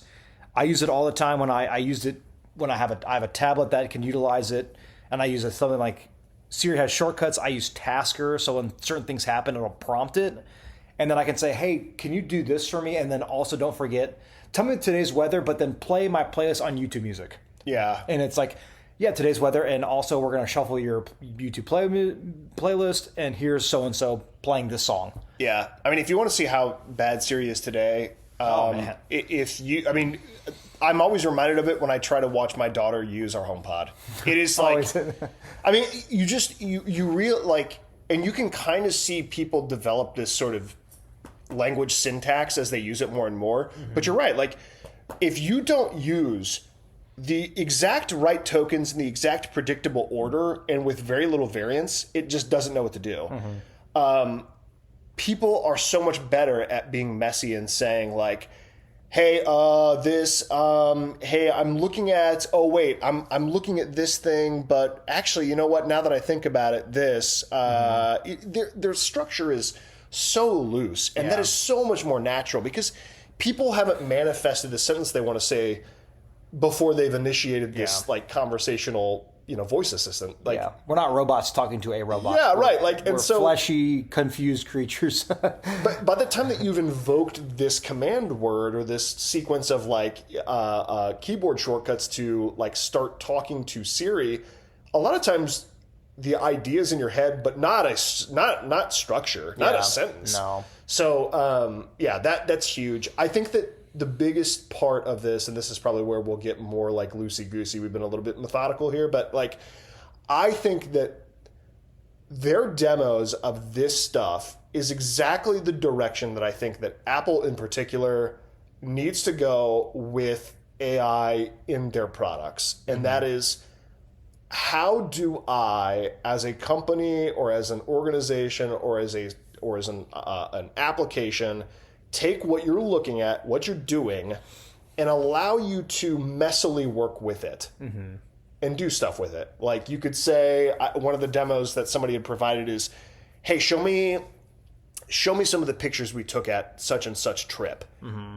And then they saw the little preview from Siri and said, there's a lot of cows on these. Can you take the ones that just, have the kids in there and add it to the shared library? And it said, here you go. Do you want to add these? Mm-hmm. And you hit OK. I cannot, as somebody who is like usually the one who shepherds a shared library, cannot express how difficult this kind of thing is to do. Yeah. And so having the ability to loosely converse with a machine to do this is huge. Yeah. Absolutely massive. It's a game, I think from an Apple perspective, it's a game changer. I mean, and I think that Gemini has those capabilities. And I speak about Gemini quite a bit because, again, I kind of talked about earlier that I use Google services. So it kind of sucks to think that I typically use Google Photos because that's where our cloud storage is. My wife has an Android phone. So it's like I'm trying to find the best of both worlds, but it sucks that I do like shared albums as well. And I would agree. You like spearhead, like a lot of the album creations amongst the family. Yeah, too. like vacations. Yeah, like here's trips that we do, whatever. And sometimes it's best to just like throw every photo you took in there and just throw it in there. Mm-hmm. But like if you want to have it a little bit more neatly organized. Yeah, something more curated where it's not like, because a lot of times you go on vacation, you're like, I had to take 5 quick pictures of the same shot. I don't want all 5 of those in there for everybody.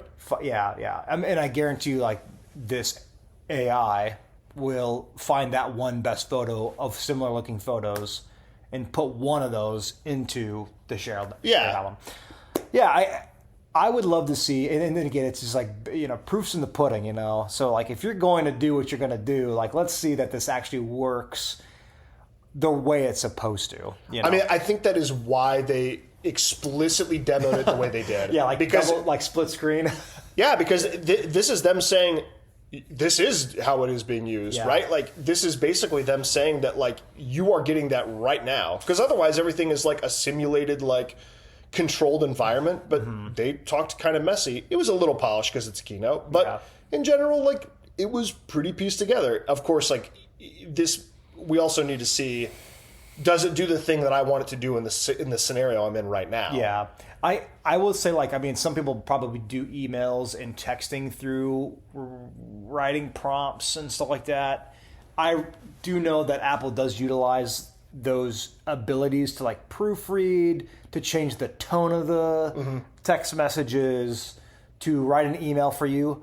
I don't find that very useful unless it's an official document or, like, an official request. Yeah. Like generally speaking, like when I email somebody, it's you want it to be in your voice. Yeah, it's which we could talk about here too, because they do apparently it does use your language because it can index all those things that you say that is from you, which is almost kind of scary in some ways. Like, your two AI bots are going to be emailing back and forth, not because I'm typing it, but because my AI assistant knows my voice and is going to start. Like, do we eventually lose the language that we have? And because like we're building on a foundation that I've used an Apple phone for 15 years. Yeah. And I have given it a voice, right? Or yeah. You know what I mean? Like if you start with if my daughter gets a phone and is like emailing from that phone from the beginning, like does she have her own speech pattern? I see what you're saying. Yeah. So like, again, that's obviously like, we don't need to talk too much in depth, but I just think it's kind of interesting. Like I don't draft emails, so I don't find that very useful. Yeah, no, I get what you're saying. Because like as somebody, like to me, initially when you were describing this, I think that this is our best shot at not having two bots email each other. Because the one thing I see a lot, I cannot express how much I see this. When as AI has become more popular, I have seen people use AI to generate more verbose information instead of less. I see a lot of people, like before, pre-AI, when you saw something that had a lot of text, your instinct as a person is, they must have spent a lot of time on this. Now that words are so trivially generated, now it is like almost has the opposite effect. Like now it's like, you could be sending me something that is much more succinct. Yeah. Something that is more easy for me as a human to read. So now, because it's not, I'm going to have my bot read that. Yeah. Does that make sense? So like, no. I mean, email summation is a big thing, but also sometimes when I get a verbose email like that, I want to know like the cliff notes. That's what I mean. That's exactly why I think that this idea of like, these tools should talk like you is brilliant. Yeah. Because you are more likely to read it. Right. You're more likely to read something that like it is more human, it is more simple, it is more like I'm not going to read something that's like a word salad 3-paragraph thing. I don't want that. Yeah. And I think that I have a higher chance of putting my bot, having my AI, LLM, whatever, read that and summarize that than if I had gotten a message that was like more, that obviously came from Pat. That obviously came from somebody that I know. But it is interesting to think about, like, for our kids who don't necessarily have that sort of, like, built lexicon. What does that look like? What does a fresh lexicon look like for them? And is it going to be, not that it dumbs it down, but you kind of get what I'm saying. Like, it almost feels like you're kind of lose.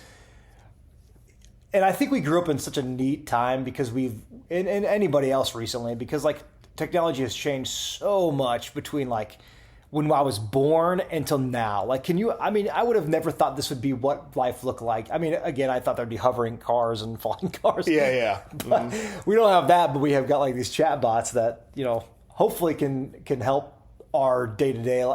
I think sometimes that's why I feel like these almost come off a bit corporate, because a lot of this stuff is stuff that I don't even like the text helping with an AI. It's like, I could say, like, write a text message to my mom saying I'll be here. It's like by the time I generate that, write a response, or like have AI do that and then rewrite it, it's like I could just say, hey mom, like, do you want to meet for, you know what I mean? Like, it's a little bit, I mean, from like a conversational piece. So and I would say that, like, my impression is that I don't think they want you to use no, I know. But I get what you're saying. Yeah, like, it's just when it is certainly more for, like, you need to talk to a contractor and you need to, like, you have these fragments in your brain that you need to manifest into an email. Right? That is a lot. That's of what a bit better. For. I'm always curious why there's like text tools or there's like AI tools within iMessages, because a lot of the times iMessage, even between most of the time business, like my boss, like, I will message her about my schedule from time to time, but it's like such easy conversation that I would never be like, dearest boss. Totally. You know what I mean? Like, it doesn't have to be written by an AI. And I would say, like, this might be putting too much, like, into Apple. I don't think Apple wants you to use it like that. I mean, I think that, like, the motivation for them is, like, I'll put it this way. Like, in my line of work, a lot of those kinds of things are great. Like Yeah. when you get information from people and they just send you, like, it's funny because if I were to look at my emails professionally and like personally in the line of work that I do, you can see the exact point at which people were realizing AI as a tool for this. Yeah. And I think that I hope we get to a point that we are correcting ourselves and saying, why are we using AI to write more stuff instead of saying having AI take our fragments and do something that's more like us, like the way that I would talk. Like if you and I were trying to figure out our camping trip that we just recently took. Yeah. It would be like to take the fragments of things we want to do and construct it into something a little bit more. Way too. That would be helpful. Yeah. Like now, that doesn't mean I would email you it or text message it, but it would materialize that in some way. Yeah. Better. Well, at least it could pull from things that like we as humans just can't. Like we are not connected to the internet and therefore can't. I can see where those things become from a conversational piece though. Yeah, you see what I'm saying.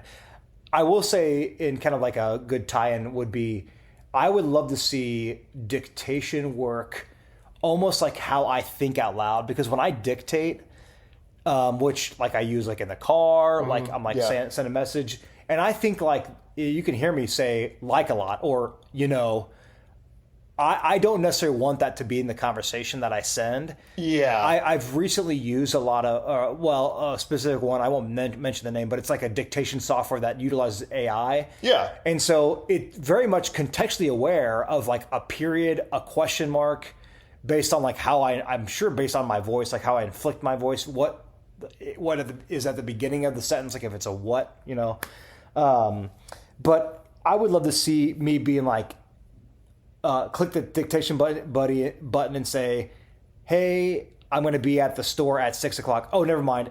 I'm actually going to be at the store at 7 o'clock. And it doesn't just read that out and it just like writes everything I just said. But it actually was like, oh, he actually meant erase it and I'm going to be there at 7 o'clock. 100%. And actually, I think this is like to me, the interesting thing about like the intersection of like tech and humanity is like, how can you use tech to be more human? Yeah. That is what you're asking. Yeah, I mean... You want to use tech to solve this problem, but for it to have put that in your own voice. Oh, and that's I mean, it seems kind of spooky, but then from like a from a convenience standpoint, when I use this software on my computer to do that, it is so nice to not have to, and it sounds so lame to say like, God, I had to type all that. Yeah. But to dictate that is so Huge. nice because like I can speak a ton of words in a little bit of time, but typing those words out would take me, and this is like first world problem. Yeah. Like it would have taken me a couple more minutes. Yeah. Which again, well, we're going to go back to the 1990s or 1980s. Like, oh, I cannot believe I had to type a message like that. But if it makes my life easier, but uses like my own verbiage, my own lexicon, like you said. Yeah. Why not? Why not? Exactly. like to me, that is why I think Apple specifically is really well positioned to be the one who does this in what I would consider to be like quote unquote the right way, if that makes sense. Yeah. I can, because they kind of blend the line of they are so privacy focused, accessibility focused. Like this to them, like they are such a company of people who are trying to do the best human thing possible. I think they're just really well positioned for this. The other thing too is like, boy, I think it will really be beneficial for these local. If I understand the actual like industry and science behind it all, I do think that these local models will be much better than having. I mean, people are just so, and me as well, like are so opposed to like data centers being everywhere. It's like so gross, and Indiana in particular is so gross about it. So like the more that we can do this stuff on our devices directly, the better it will be. That's a good point. I mean, I think if Apple can boast in like the fact that their chips are so, technically sound, but also optimized to run these, that it uses it on board, it would be such an environmentally savvy thing to do. Yeah, and I mean, of course, like, yes, there is an environment impact, I'm sure, of the local models and building them and Mm. shipping them and people using them, I'm sure that exists. I'm not saying that like, oh, local models cost nothing, but they do cost a whole hell of a lot less than your phone constantly reaching out to the network. And earlier today, I was trying to fix our fridge's ice maker, and so I was using Gemini to, like, for the first time ever, like, use the video thing and show it. And it's like, all that stuff has to be sent to the cloud, and yes, there are advantages to that, but like, I would love if we could do this stuff on device in a more secure, privacy-focused way that didn't require that also worked if you were in a low connectivity area and didn't require the building of 10 million data centers that blast noise everywhere. I think that's so gross. I would love for this to all be as on device as possible. Yeah. I think there's obviously something to that. But don't forget that they're talking about implementation of this new stuff with their Vision Pro. Yeah, did you like this little orb that you talked to? We're watching, so on Vision Pro, the new Siri is, you prompt it by looking at the small orb that you can place anywhere on your screen. So like, and when you want to use it, you have to look at it. Yeah, so you place it on the table, just like we were joking. It was like the Palantir from Lord of the Rings. Yeah. You put your hand on it, and then you start seeing like the Eye of Sauron. Yeah. I think you do not want this glass orb anywhere near pets. Yeah. They will, if they step into the glass orb, it will absorb them. Also, you really need to put a blanket over it every time. Yeah. So it doesn't watch you when you use the bathroom. Yeah, absolutely. But that part just feels kind of good. I'm surprised, and we could tie into the Vision Pro stuff. Like the fact that they're still updating, which it makes sense because it's such an expensive device, but like, they're talking to maybe a couple thousand people who own this and who religiously still use it for development purposes. I guarantee you that this will be the last iteration of Vision Pro unless it becomes like glasses. I think that, and it could be within a few $100s rather than thousands of dollars. And I get it because, like, in order to do that, you have to have that, right? Yeah, that's the march of technologies. You have to do that in order to get that. Well, same thing with like Meta. Like Meta started out like the Meta 1, 2, 3. They had like the 2 or 3S or whatever, and then it became like the glasses, which obviously are limited functionally between like displaying only pertinent information rather than having like this entire text space in a window that you can manipulate with your hands.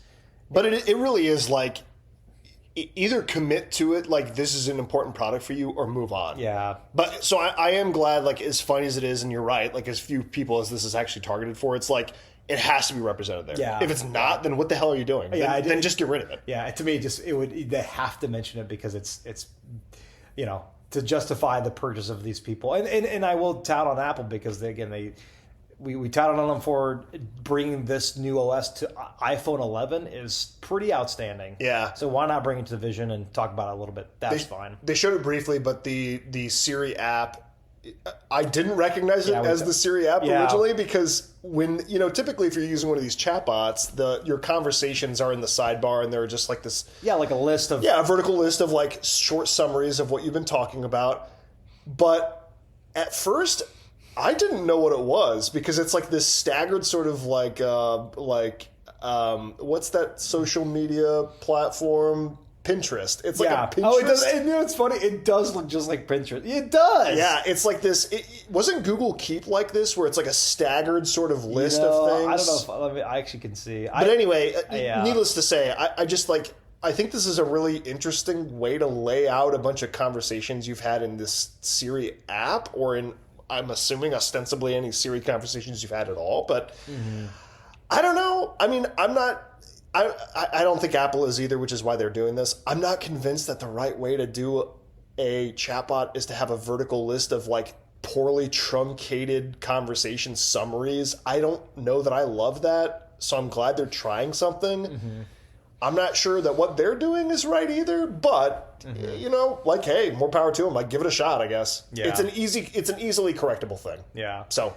Just a brief FYI, I did download the new iOS 27. It's available now. The developer beta, preview. Yes, preview. Siri is still behind a wait list, which I think you were kind of like, that was expected. To me, I'm just like, I'm getting flashbacks to how it was back before it didn't come out. And I'm just like, I cannot believe that they still put it. I guess I get it from like a business perspective, but it still gives me the willies, man. I can't believe they would do that. It just sucks that like it's not ready to go. Just to kind of wrap things up, like we can go kind of more lightning round through this kind of stuff. Sure. I will say I think that like the stuff that they're doing with the context-based Siri conversations, it is smart. I think it's great that this is hopefully going to be something that developers will be able to use. I've been for a very long time wanting to use. My app, I use a barcode lookup, and the service I use for it is great. It's a very good service, but the problem is like I would really like to eliminate the network requests at all. So I would love if I could just simply point your camera at the nutritional label and just extract those details directly. That would be great. I think that the ability to take a picture of like a rough sort of concert venues poster about who's going to play and at what time, being able to have Siri parse that out into actual events is cool. The receipts. I thought that being able to split up a bill by taking a picture of the receipt. Oh, that's neat. I thought that was really clever. Like just stuff like that I think is going to be, to me, that is like the way that AI I'm hoping is going to be a realized thing, is how can we take loose, messy information and put it into a more integrated experience, as opposed to being like, oh, why do penguins fart and what do they smell like? And asking that to like some chatbot a billion times. So I would love to be able to have those kinds of experiences, like some more integrated experiences versus like just this chatbot kind of thing. I don't think, this might be the controversial take, but we're not going to see anything absolutely crazy come out of this besides the fact that this is a on-device AI for Apple to use as a whole. Like, some of it is. I mean, you're right. Some of it is. There is a server component to it. There is a private cloud. I just mean like from like if you want to talk about Android being like the direct competitor. I mean, Gemini can do a lot of this. I'm not saying it can do all of it. It could probably do a lot of the stuff that many people are like, well, Android did it first. But it's, to me, it's like I'm still get excited when competing companies do this in their own way. I know Apple is using Gemini's resources to kind of like get it iterated.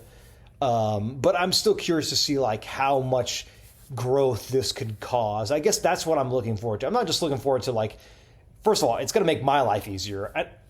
I'm okay with making my life easier. I've got 3 kids. Like my life's busy enough, like managing schedules and stuff. So the fact that I use Apple and I'm ready to have some type of Apple AI is totally fine with me. Very excited. I like I said, I downloaded the developer beta for God's sake so I can see how it works. I'm ready to start using it. I'm ready to see what it can do, what advancements they make with it. A couple other things like Lightning we're talking about, like Safari now, you can create your own extensions. Very cool. Yeah, like vibe code and extension, basically. Based on what really you need. Cool. Yeah. The password, it talked about like, instead of getting an app notification that your app or your password's compromised on one website, it'll collect them for you. And it'll say, oh, you want us to correct these? And it does like what do they call it? Agentic password changing. That was probably the thing I was like, that's crazy. Yeah, that was the first time that whenever they had said that, it was like, oh, this can help you. Now, to be fair, this isn't necessarily an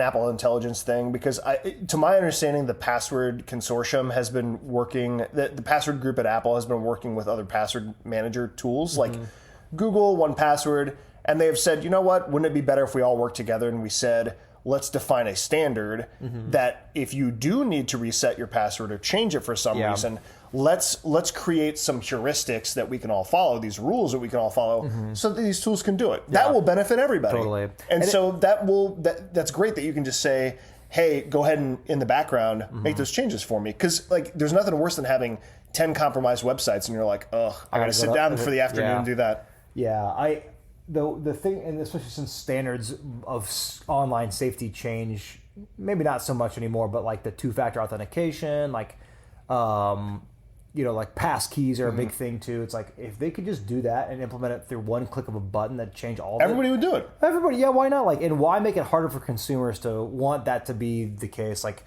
And again, we talk about the EU changing a lot of things that Apple did, like especially with like starting with iPhones being USB-C. That was kind of like an EU change, but it had been on their iPads anyways. But you talk about like generally speaking, I'm in favor of like EU fighting for people's ability to do that. There was something you mentioned that you wish that they didn't do. The battery thing. Oh, it was the like backdoor sort of like Apple. The EU has asked companies like Google and Apple to create ways for them to surreptitiously get access to these tools. Yeah. In the name of like, as we all know, in the name of like, oh, it's national security. We have to do this. And it's like, well, Patriot Act and shit. Yeah. I mean, people don't realize, especially politicians, don't realize that you can't just make backdoors that only the good guys have access to. Yeah. That doesn't exist. Yeah. That's not how those things work. It's a backdoor that anybody could exploit. Potentially have. Right. Like it is, you can't just say like, oh, I've created a backdoor and only you have the key. That key can be copied. It can be, there's so many different ways that you can get access to that kind of stuff. So yeah, but I think, I'm really excited for Apple Intelligence. I think that it's going to be hopefully kind of like a new step for them to improve like 27.1.2.3.3.1, whatever. Interested to see what direction they take when iOS 28 comes out, and also how it feels like this is again kind of like the Snow Leopard upgrade, like we talked about in the beginning, and as well as like how is it going to incorporate itself into new hardware coming out in September? Yeah. I mean, I think that you're going to start seeing these sort of in context ways of using Apple Intelligence, like they just showed. If you get a message about something and you could add it to your calendar or add it to your reminders, that's the kind of thing that is going to be really beneficial. There's a lot of stuff like this. I thought the shortcuts, creating a shortcut by describing it, another kind of vibe codey thing. But it gives, it's great. Yeah, it lets you do what you want contextualized to you, to what you need, and I think Apple doing that is, I think it's important because your phone should be personalized, but also powerful enough to do the things you need to do automatically. Yeah, and I mean, later in this keynote, they do talk about image playgrounds again. Barf. I just don't understand. Like, who is this for? We're both not fans of that. I'm sure no one's a fan of that. There were very few people. I mean, like, unless it's a joke. Yeah. I just like every time that you see images generated with these tools, they just look bad and cheap, and I think that they have just continued to don this stigma of like, ew, AI generated. I don't understand its purpose. Yeah. Like for a company that has, at least for this keynote, been really careful to show you contextually, hey, here's something that might be useful to you. I thought it was really completely the antithesis of all that to say. And also there's this image playground where you can describe your mom and make her hold a chocolate cake, and she's in an Inspector Gadget jacket. Like, oh my God! What was the purpose of that? It was the most depressing looking thing I've ever seen. It really was. Like, it just looks hokey. I mean, it just looks shitty. Yeah. It just looks bad. Yeah, So I don't know. I really don't think that it just feels kind of gross. There are photo changes where you can reframe pictures. We can get into that too. I mean, briefly. Yeah, I mean, the only thing I'll say about this is like, while I think cleanup, it's funny because I think that there is going to be like, what is socially acceptable to people? Yeah. Cleanup, I think people have largely accepted as like, if you use tools like removing red eye, you remove some sort of like thing. Artifact.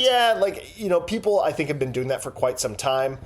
But this new sort of reframe behavior where you can say, hey, I actually want you to change my camera's perspective to be a foot to the right, and I want you to extend the background. Mm-hmm.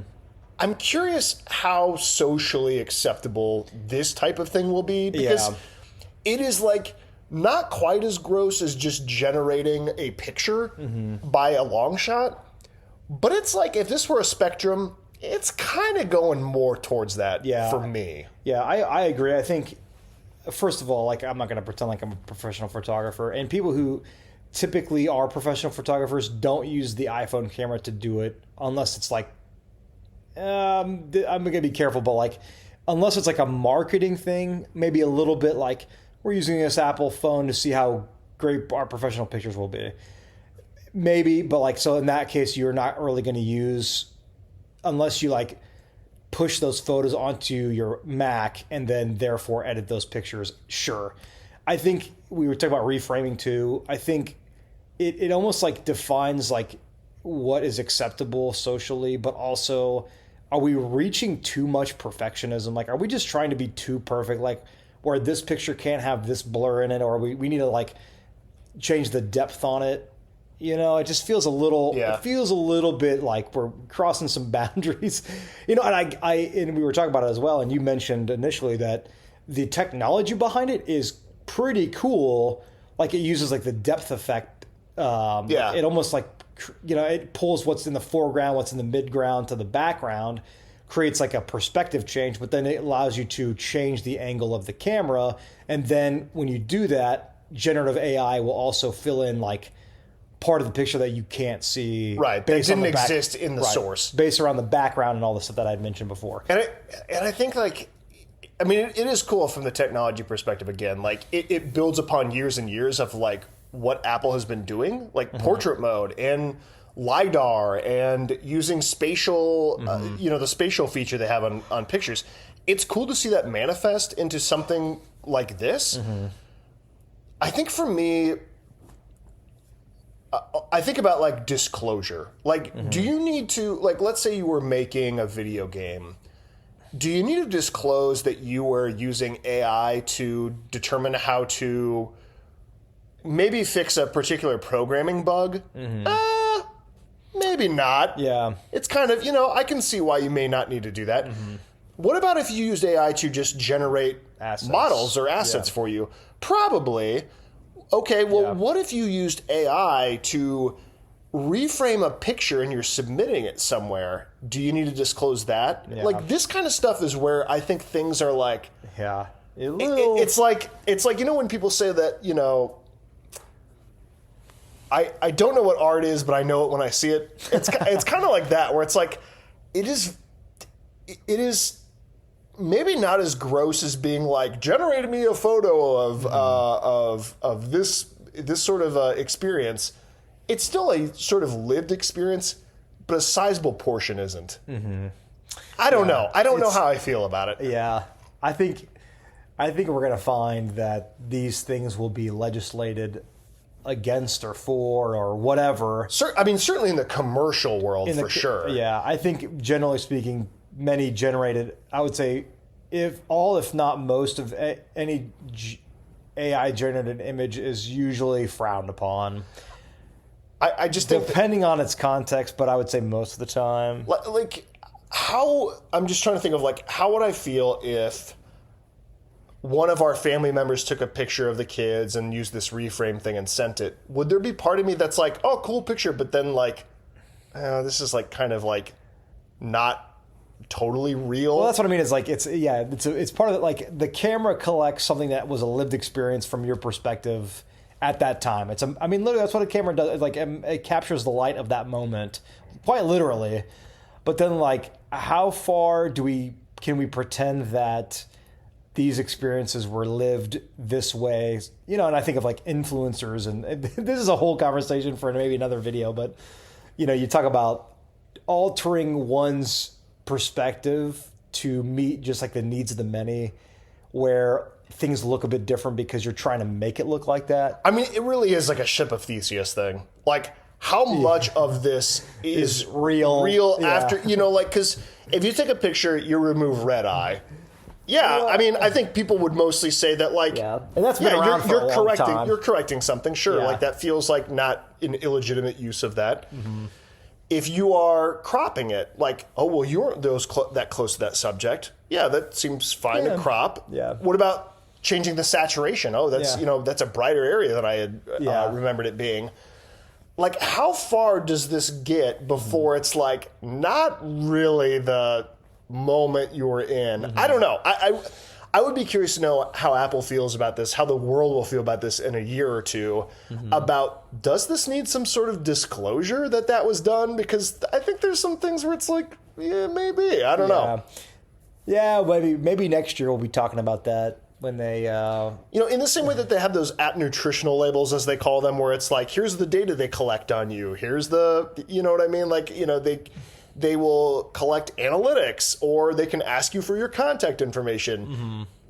Do we need some form of like AI nutritional labels? Yeah. Like where it's like, that's a good point. I don't know, maybe at least some disclosure about, especially, but then do you want everything watermarked if it's edited, period, right. Or is it only get watermarked if you're using those like tools, which is a very specific sub menu that you select, maybe. Yeah. It'll be interesting to see. Like, to me, this is more of, what does society think of this, and how will it, hopefully we aren't just like, sure, whatever. Like, hopefully there's a little bit more nuance to like the way that this is approached. But anyway. Well, thanks for listening. I think, you're wrapping up. You're like, are we wrapping up? Well, I think that like, give me more. I think overall, I was very excited about this keynote, because I think that like there was a lot in here that I really wanted to see how they would make good on some of the promises they'd made last year. Mm-hmm. I like a lot of the AI stuff, to be honest. I think that they are doing it in as human of a way as a corporation could do. Like, hopefully Apple will not be known as this company that is like shamelessly wanting to build data centers across the US. And I don't think that's, as far as I understand, like, I don't think that's how it works. But again, when you go back to like the Gemini integration, like, well, Google, right? I mean, Google was literally the ones. I mean, became like a national thing. Was like, there was one north of Franklin Road where I live, mm-hmm. and it was like literally like Bernie Sanders talked about that specific one. Like, our township abolished that because enough voices stood out. And the other thing is, which is not to be, the people above us listened, like the people we voted for listened. Mm-hmm. And it's crazy the fact that they can just be like, no, we're not going to listen. We're going to build it anyway. So F you. But it's one of those things where, I mean, I know Google does build those centers as well. So it's like, do you feel like you're taking part of it? Right. Exactly. I know. Like, you got to think about this. Yeah. And like, to be clear, I don't think either of us are like, AI is all good or all bad. There is so much room for that nuance. And I think that it is an unavoidable technology that is going to be implemented in a lot of things that we use. Mm-hmm. And I do think there is value in buying and using and mm-hmm. not buying and not using the products that we think are bad stewards of that technology. Yeah. Like, I do think that there's obviously like a right and a wrong way to use this, and hopefully the companies like Apple will err on the side of like, how can we be more humane with the way that we're using this stuff. I generally think that's, at least that seemed to be their mission back, early, and how it does now. Like, they want to be carbon neutral. All their pieces or all the parts of their iPhone are, well, I mean, I don't know anymore, but are collected, judiciously and obviously humanely through different groups of people, that kind of stuff. But I think that's one thing to reflect about, especially when you use AI. And again, like I said, this is a whole, I mean, we could dive into this kind of how we did before. I think we've always kind of had that precedent where like, it's not it's hard to say something is inherently 100% bad or 100% good. And specifically when I talk about AI, like AI, and you were talking about it as well, like gaming assets, like to fix a bug feels fine, like, because like that's how an AI is like generally used. Now, using your AI to generate assets, stories, dialogue, pictures feels wrong. And like, can you talk about like why it feels wrong? I mean, it feels like artificial, obviously, but like, well, aren't the words that it generated, aren't they artificial too? It's like, philosophically, how much can you get into? And I do think that Ship of Theseus is a funny comparison, but it's quite accurate, because it's like how much of the part equals the whole. Yeah. No, I mean, I totally agree. I think that we got to talk about the end real quick. So I guess to wrap up, before we get into the end of the end, Tim had confirmed his last WWDC, and he gave maybe like a lot less jovial of a goodbye as I thought. Yeah. I mean, it was a very sincere goodbye, but it felt very like, I'm going to say corporate. It's still off. There felt something like kind of stodgy about it. Like it feels very, I don't know. It was. I was hoping that maybe it would be a little bit more sort of like tongue in cheek, kind of like bittersweet. But it was very much a like, I'm going to be leaving. It's all, this has been very thank good. You so much for blah, blah, blah. Yeah, and it was like, okay. And that is kind of Tim's style, but I guess whatever. Well, I guess thanks for humoring us if you made it this far. This is not the kind of stuff we typically talk about, but it is fun. It is interesting. Yeah, we like to do it. Sorry, there's a bunch of AI stuff. We get it's controversial, but it is. It's coming whether, I mean, hate to say whether it's coming whether you like it or not, but also you'll find it on your Apple device, regardless if you care or not. Yeah, I mean, I guess like the thing I will say is like, you're right. It is coming whether we like it or not. But I will also say, and I think you would agree, is that like push back on it. Like everybody should be taking this thing. Don't just take it because it's being jammed down your throat. Like we all live in this world. Let's all shape this the way that we want it to exist. Like we did that with so many things in the world. We don't have to let the train of capitalism just like run us over. Like. Yeah. It is up to us to fight for not having 1 billion data centers grossing up the world. So, the same people who want you to feel like it's inevitable also is the same people who brought you this app rap that was just so awful. So like, I mean, look at the people who are making decisions for us in the United States, and also for the people who are, all over the world who have absolutely no connection to technology. Like, I don't know. I mean, I am excited about this technology, but I also know that it does not come without problems, and it is not for free, and it will require all of us to fight for ethical uses of this. Mm-hmm. So, that's a good point. We're excited about it, but also like. We are not going to blindly accept it in all of its forms as it stands. That is not something that we will tolerate. So anyway, hopefully you enjoyed this and catch you in the next one.